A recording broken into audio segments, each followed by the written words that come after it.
A warm welcome to the newsroom. I am Fidelia Guncha. Ireland has signed a memorandum of understanding with the federal government to return 5.5 million euros looted by Sani Abacha, the late head of state, to Nigeria.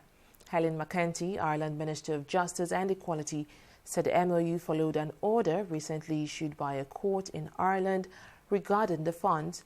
The Ireland Criminal Assets Bureau froze the loot in 2014 under the request from the administration of the then President Goodluck Jonathan.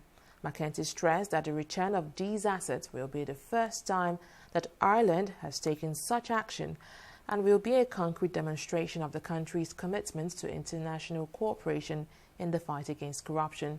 Transparency International estimates that Abacha might have looted as much as $5 billion during his regime from 1993 to 1998. About $3.6 billion has so far been recovered out of that money.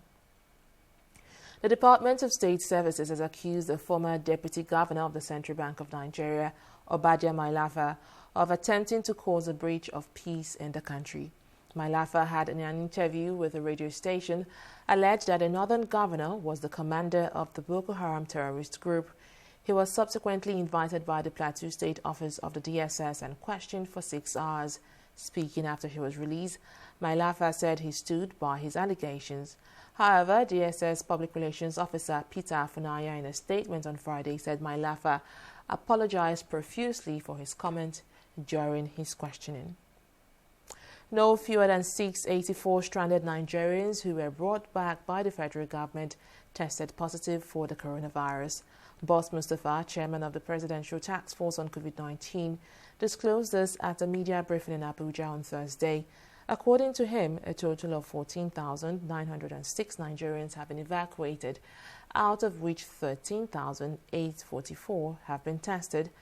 On the country's search for a vaccine, he adds that focus would be more on limiting the spread of the virus, while Nigeria would continue to monitor global trends. The federal government has vowed to prosecute John Emigolou, an architect who demolished about 2 kilometers of the ongoing concrete perimeter fence at the Akanu Ibiam International Airport, Enugu, while claiming ownership of a portion of the land. Emigolou purportedly stormed the area with a court order in the company of some armed security agents, destroying the fences and other residential facilities in the area. Speaking to journalists after inspecting the site to ascertain the level of destruction, Minister of Aviation Hadi Sirika condemned the lawless act of what he described as a national security asset belonging to Nigerians. He, however, stressed that despite the setback, repairs on the airport will be completed on August 30. Nigeria's unemployment rate has gone up by 27% in the second quarter of 2020 from 23.1% it reported in the third quarter of 2018. The National Bureau of Statistics, NBS, disclosed this in its Labor Force Statistics, Unemployment and Underemployment report released on Friday. According to the NBS, the number of persons in the economically active age of 15 to 64 years jumped from 115.4 million in the third quarter of 2018 to 116.8 million in the second quarter of 2020. The unemployment data also indicated that the number of employed people in the second quarter of 2020 slumped by 15.8% to 58.5% when placed side by side with that of the third quarter of 2018. Poland is experiencing its first recession since the end of the communist era more than 3 decades ago. An estimate by the country's statistics office showed on Friday that the economy shrank by 8.9% in the second quarter because of the effect of the coronavirus lockdown, after a contraction of 0.4% in the first quarter. Recession is defined as 2 consecutive quarters of contraction. Poland was the only European Union member state to avoid recession during the global financial crisis of 2008 and 2009 and has enjoyed healthy growth rate until now.